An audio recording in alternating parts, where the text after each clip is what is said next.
সব চলে আসুন, এখানে চলে আসুন। হরে কৃষ্ণ।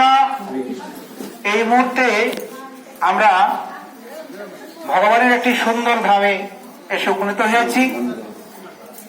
ইনি হলেন নীলকণ্ঠ মহাদেব, মহাদেবের মন্দির এবং নীলকণ্ঠ মহাদেব। আপনারা এই নীলকণ্ঠ মহাদেবকে দর্শন করবেন কোথায় না, এই নীলকণ্ঠ মহাদেবের যে আসলে যে মন্দির, সেটি আপনারা হরিদ্বার গেলে সেখানে কনখল সেই জায়গাতে আপনারা চলে যাবেন, সেখানে কিন্তু নীলকণ্ঠ মহাদেবকে দর্শন করতে পারবেন। তবে এখানে এসেও সেই নীলকণ্ঠ মহাদেবের দর্শন হচ্ছে, আপনারা সেই নীলকণ্ঠ মহাদেবকে দর্শন করতে পারছেন। কারণ ভগবান শ্রী গোবিন্দ কৃপা পরবশ হয়ে, করুণা পরবশ হয়ে তিনি আমাদের জন্য 4 ধামকে এই ব্রজমণ্ডলে এনে দিয়েছেন। তিনি তার পিতামাতাকে তীর্থ দর্শন করানোর জন্য এত কষ্ট করে ওই সমস্ত তীর্থে যেতে হবে না, এত কষ্ট স্বীকার করতে হবে না, যাতে করে তারা এখানেই এই ব্রজমণ্ডলের মধ্যে সমস্ত তীর্থকে দর্শন করতে পারে।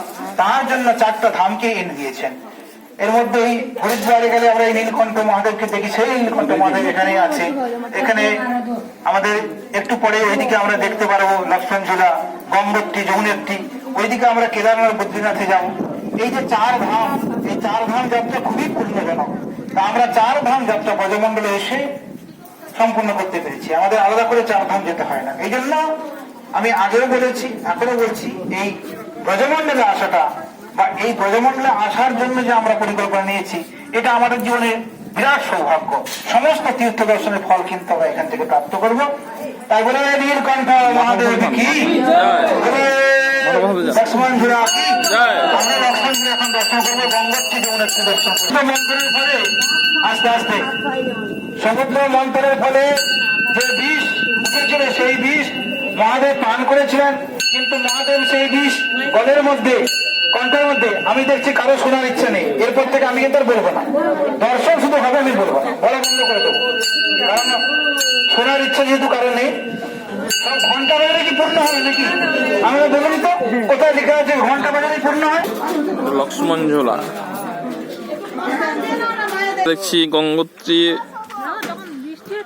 এবং এখানে যমুনোত্রী, এবার লক্ষ্মণঝুলা, গঙ্গোত্রী মাতা, হ্যাঁ,